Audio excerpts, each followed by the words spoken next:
Hey everybody. So we're going to look at the concept of logarithms now. Um, I want to start with something a little more familiar that has a similar notion to it. The square root. This is something we're all familiar with, but I just want to think about it a little bit differently, or there's at least in a little more depth. So when I write this symbol, we're asking what's the square root of 25, and we all know that's 5. But how do we all know that's 5?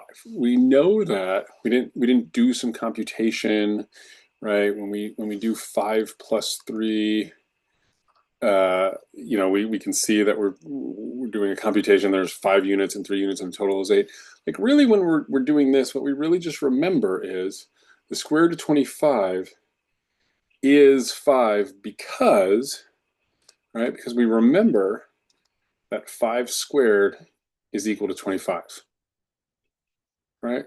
We just it's like a reverse question. We're saying what number, when multiplied by itself, gives us 25, right? So it's kind of like the action is in the answer. The answer is the thing that gets multiplied by itself to get this. That's really the action we think about, right? And if I ask you something like this, we essentially leave this up to a calculator because again, we just need to go looking for a number. We might guess that it's a little bigger than 5 and less than 6, because we know 5 squared is 25 and 6 squared is 36, and we might try 5.1 and multiply it out, see what we get. We might try 5.2 and multiply it out. But notice those attempts were multiplying. The action is on the answer, and if we want to see if it's 5.1, we multiply 5.1 times 5.1 and see what we get. And depending on whether it's higher or lower, we go to the next number, right?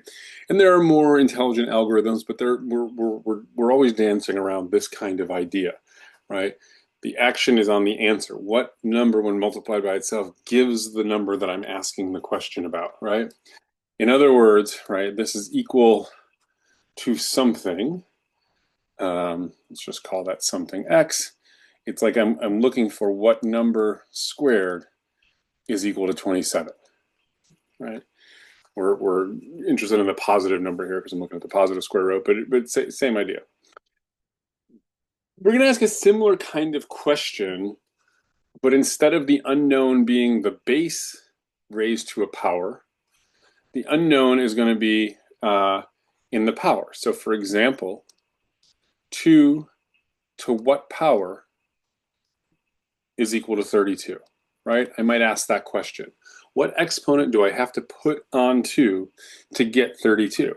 And you can make some attempts, and soon enough you'll see that 2 to the 5th is equal to 32, right? Or I might ask a question about 10 to what power is equal to 100?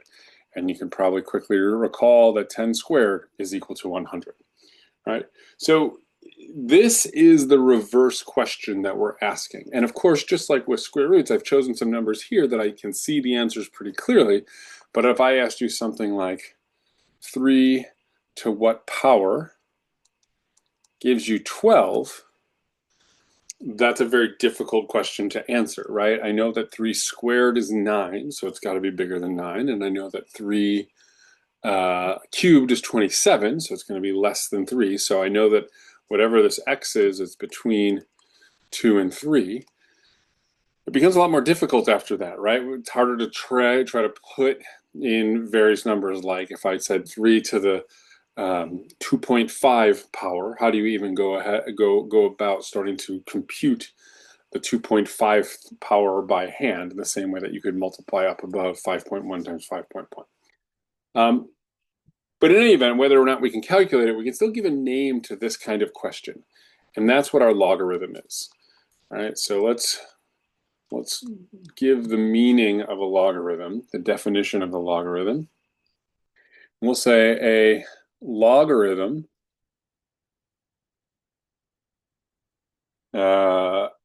base b. We'll see that they all have a base b of a positive number x satisfies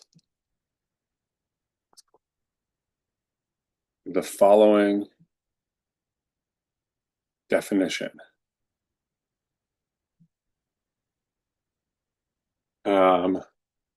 For x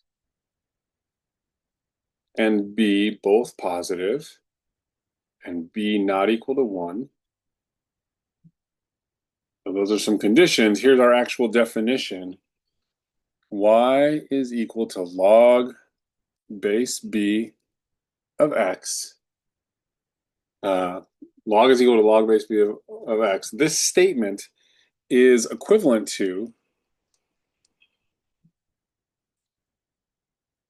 saying b to the y is equal to x. Okay. All right, let's go through this a little bit. Let's actually start at the end here. Y log b base b of x is equivalent to b to the y of x. This is really what was happening over here. Let's just take one of these. 10 to the x is equal to 100.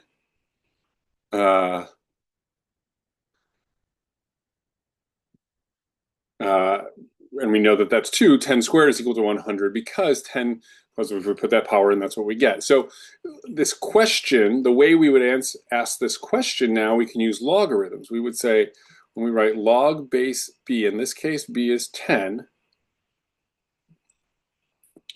of 100 is equal to 2.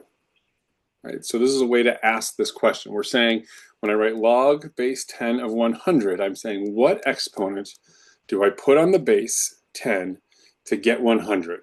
And in that case, it's 2, right? These two statements are equivalent. They have exactly the same meaning, which is another way of saying if one of them's true, the other one's true. And it doesn't matter which direction we go. If we know that 10 squared is 100, then log base 10 of 100 must be equal to 2. Right? And then vice versa, if we know that log base 10 of 100 is equal to 2, that precisely means that 10 squared is equal to 100. They carry the exact same meaning. Let's see, why do we have, let's see, positive base, positive b, we should look at this side of the equivalence. Since these are equivalent, we can look at either one, they have the same meaning. If we have a negative base for an exponent, essentially things just break. It just isn't that useful of a function, right? Every time your input, your exponent is negative, is even, an even rational root, like 1/2 or 1/4 or 1/6.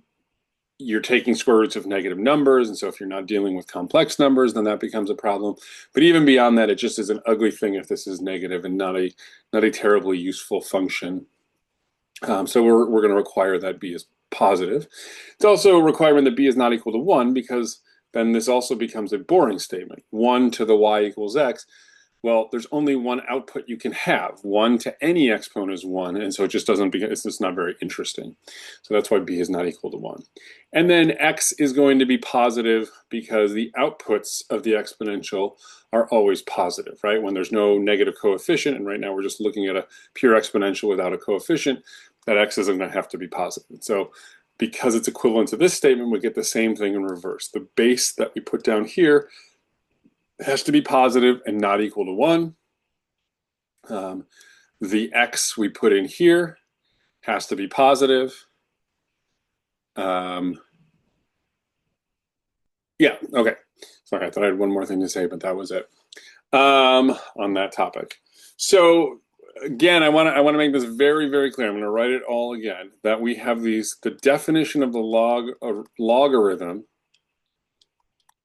I'm going to use a double-headed arrow. Another way of saying it is equivalent to, or if and only if, e to the y equals x. This is like the fundamental statement about the logarithm, the definition, right? And that's how we have to think about them. So we want to be able to switch back and forth between these two. Just like over here, we would say the square root of 25 is 5 because 5 squared equals 25. That is like the fundamental statement of square roots, right? If I say that the square root of capital A is little a, what that means is that little a squared is equal to capital A. Those are equivalent statements, right? If we're requiring positive for our a values, we don't have to worry about that with our logs. There's no it's a one-to-one function. The exponential is. I'll also note, right, this idea of the base. The log function is actually a family of functions because there's log base 2, log base 7, log base 10, log base 1,000, all these different bases. It's just like our square root function. The square root function is really one of many radical functions, right? This is the 1/2 root, but we can do the cube root. That's another similar kind of a statement, right? What number do you multiply by itself 3 times to get this? Or you could do the 4th root, right? And we can do this forever. So there's a whole, if we, instead of thinking about the square root, if we just think about the family of radical functions, that little number, we usually don't write the 2 for the square root because that's like the one we use the most. But then if we consider that we have the cube root, the 4th root, and on up to whatever we want, then we have this family of functions that uses the same symbol. They all have similar details with some similar details with a few of the similar ideas with some of the details being slightly different. Okay, so what do we want to talk about next? Oh, so also implied in this statement is the idea that these functions are inverse to each other. Okay, right? Just like the square root and squaring are inverse to each other, we're just going backwards, right? When we take b to the y equals x, you start with a number, give it an exponent, get a result. Now we're taking the result and asking for the exponent, right? We're going backwards. Okay, so a couple of things about that. For the exponential, remember our domain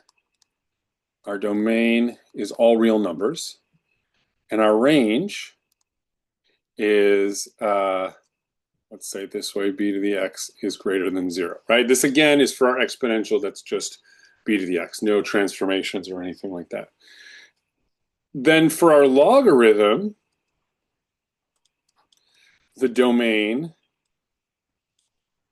is x is greater than 0, and our range is going to be all real numbers. Remember, for inverse functions, the domain and range switch, right? We already said x has to be positive because we're asking for x is playing the role of the result of an exponential. When we place it into the logarithm, we know the exponential only spits out positive numbers. If we put a negative in there, we're saying what exponent, like here, let's just do an example. If I said something like log base 2 of -5, I'm asking you for an exponent, or sorry, let's call that y so it can be consistent.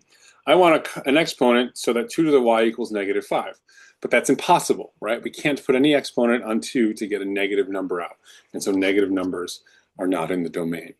On the other hand, because in this expression, 2 to the y, I can put anything in there, any number in for y, right? Our domain is all real numbers. Well, we're going to get all real numbers coming back out because there's always some output of the exponential for each real number y. And so just going in reverse, we'll get all of those out. Let's look at a graph to remind us of what that looks like and start to familiarize ourselves with our log graphs. So the dotted line here, let's make this a little thicker. The dotted line here is the exponential 3 to the x. And the solid line is the logarithm log base 3 of x.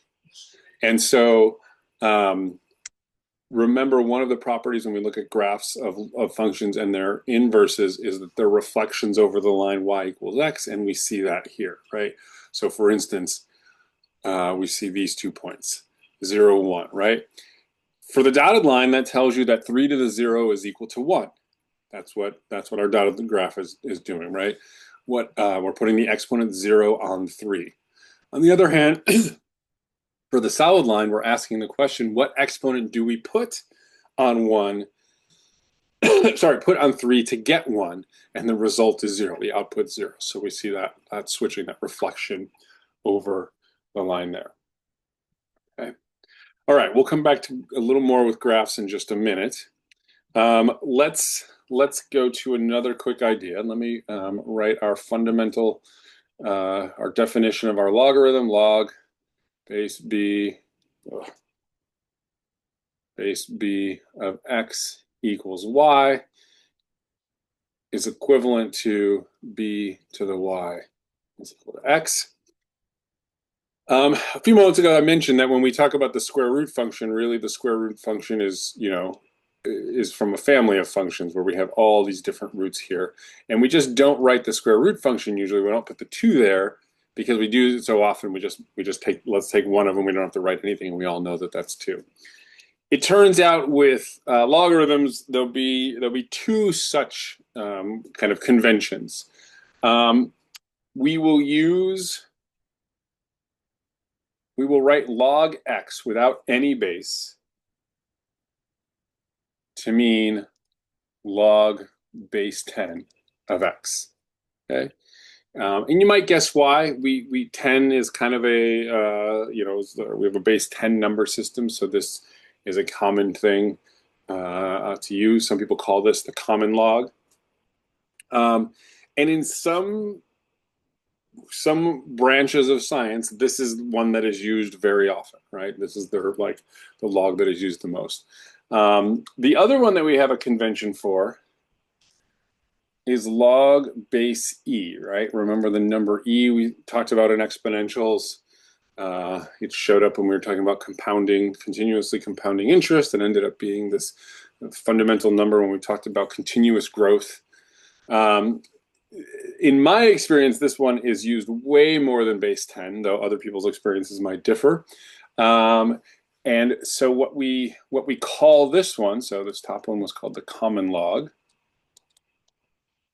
What we often call base e is the natural log,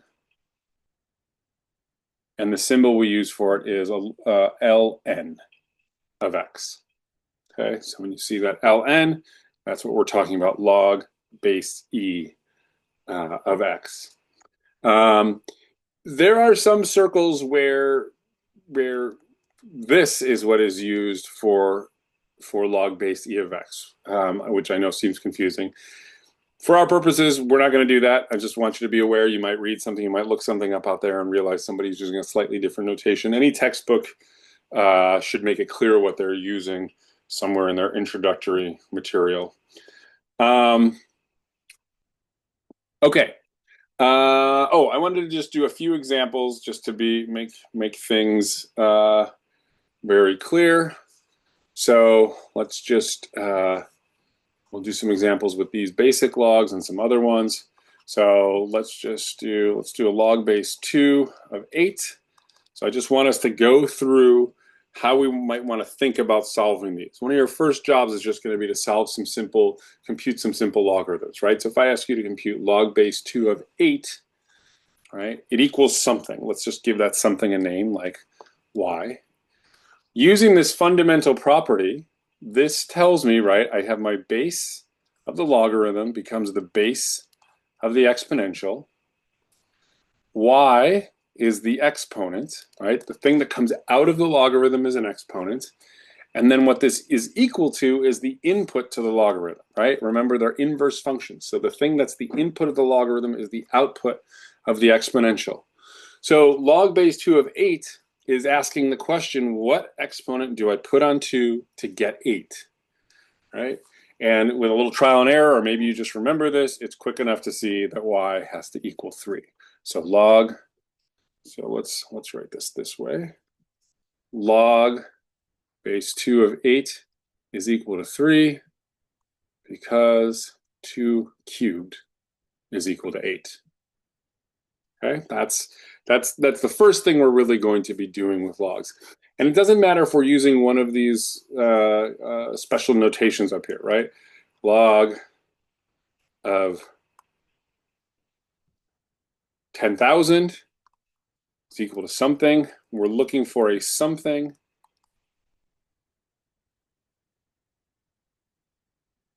that spits out that 10 to that something spits out 10,000. That, of course, is 4.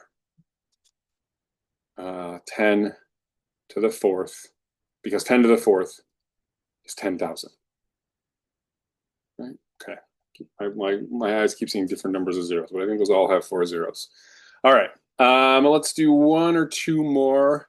Here's kind of a silly problem, but it's good to know this and see why this is so silly. The natural log of e cubed. Okay. So let's think about what I'm asking here. This is equal to something, right? What is that something? Well, looking again at our primary relationship, right? Especially when you're first using logarithms, but even if you've been using them for a while, it's kind of nice whenever you're working with problems to write this thing down, because the first thing I'm going to do is translate this, right? And if I'm not used to looking at the natural log, I might even rewrite this as log base e of e cubed is equal to y, right? This will make it easier to use my translation up in the red box, right? This is equivalent to the statement, I'm looking at the base e to the y, right? So I'm just taking my base from this translation, and the output becomes the exponent, is equal to whatever I put into the logarithm. The output becomes the input.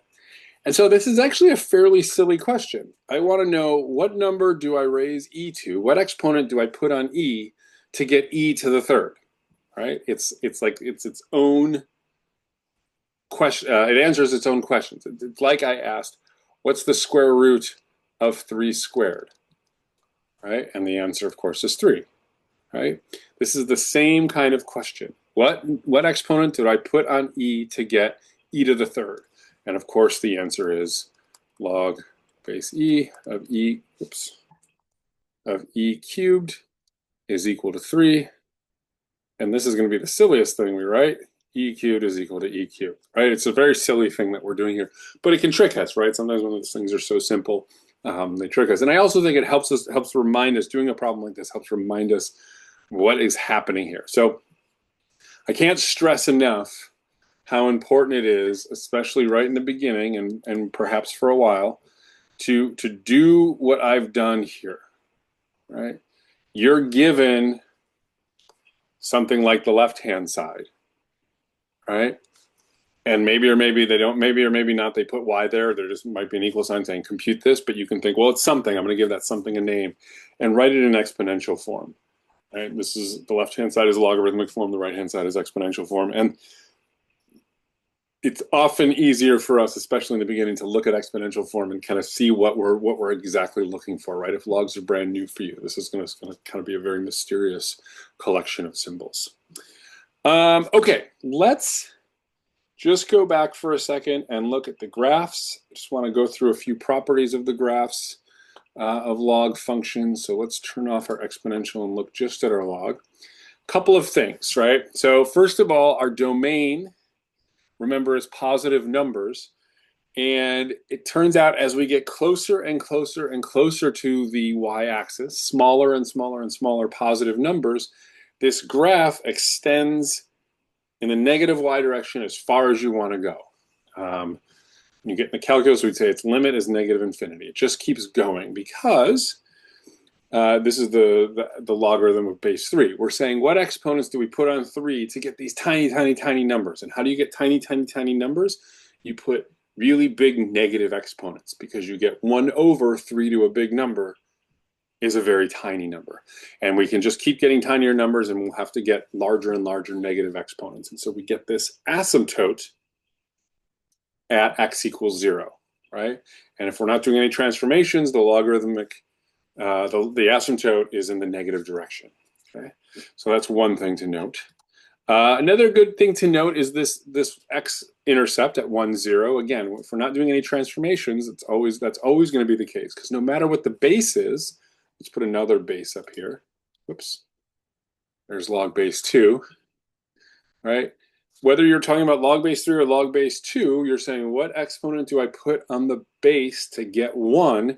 It doesn't matter what the base is, you put 0 on the base to get 1. And so all bases go through that. Just like when we talk about exponentials, all of the exponentials go through the point 0, 1, because if you put 0 on any exponential, out pops 1. It doesn't matter how big or small that base is.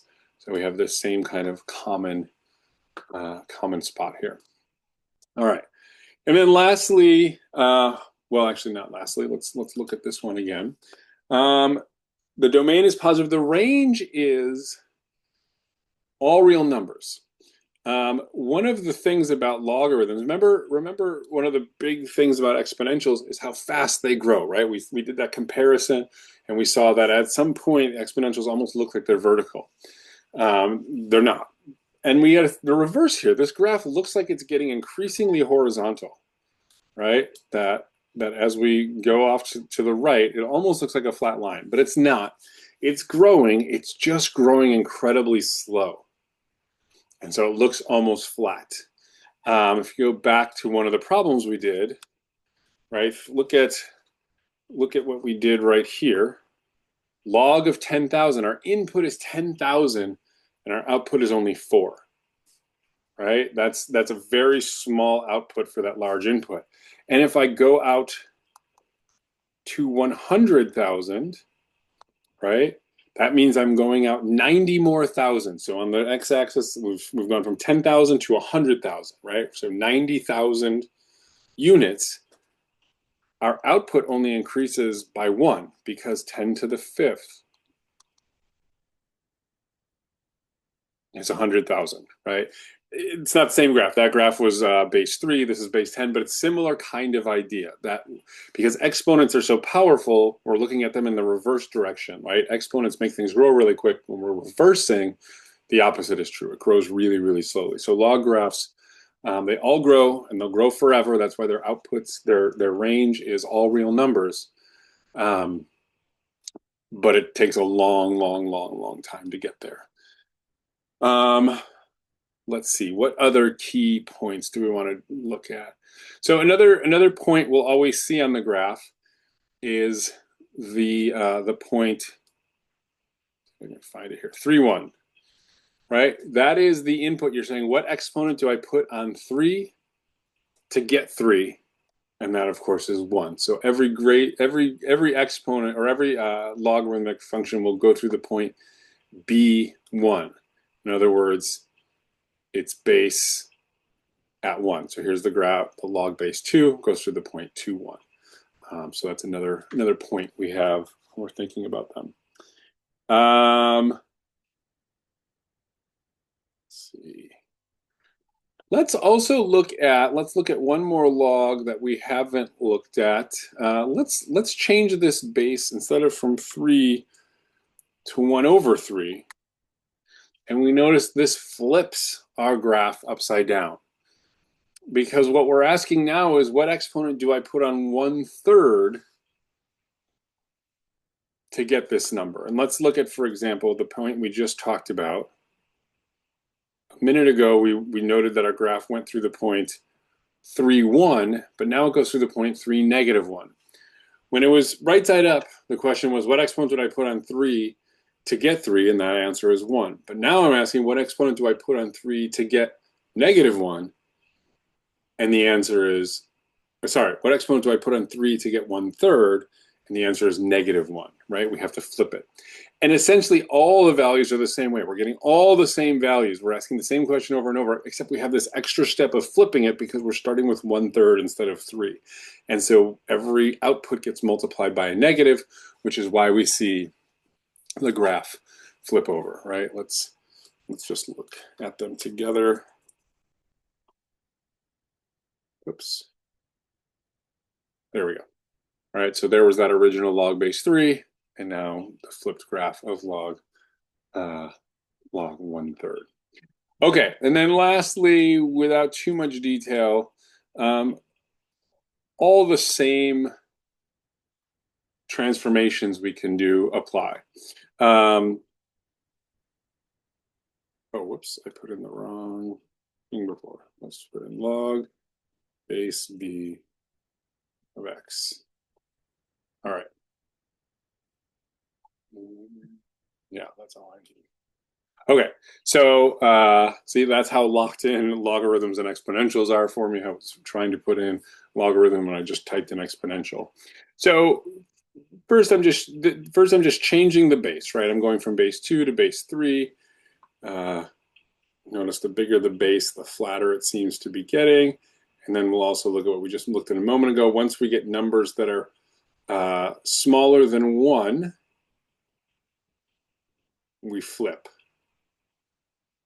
and get the reverse of those graphs. But let's go back to a base 2. It's a nice, easy one. And then we get all the same transformations. So for example, a here is multiplying the function. If we multiply by a positive number, oh, whoops, I'm not looking at it yet. Sorry, I didn't turn it on. Let me go back to A is 1. All right, so there'll be a purple graph that'll start to transform. If I multiply the function by large, by a number greater than 1, we stretch it out. If I multiply it by a number less than 1 but still positive, we compress it vertically. And then if I multiply by a negative number, we flip it over. Okay, well, there's our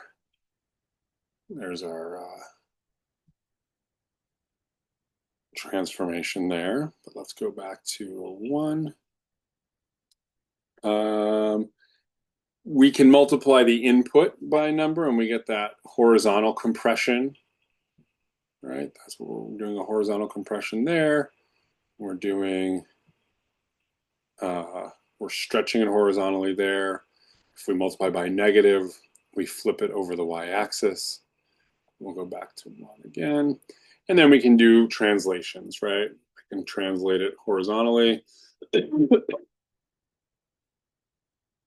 And I can translate it vertically. So all the same rules apply, right? This is true of all functions, but this is how we take these log functions and manipulate them to match whatever data it is or situation we're trying to model.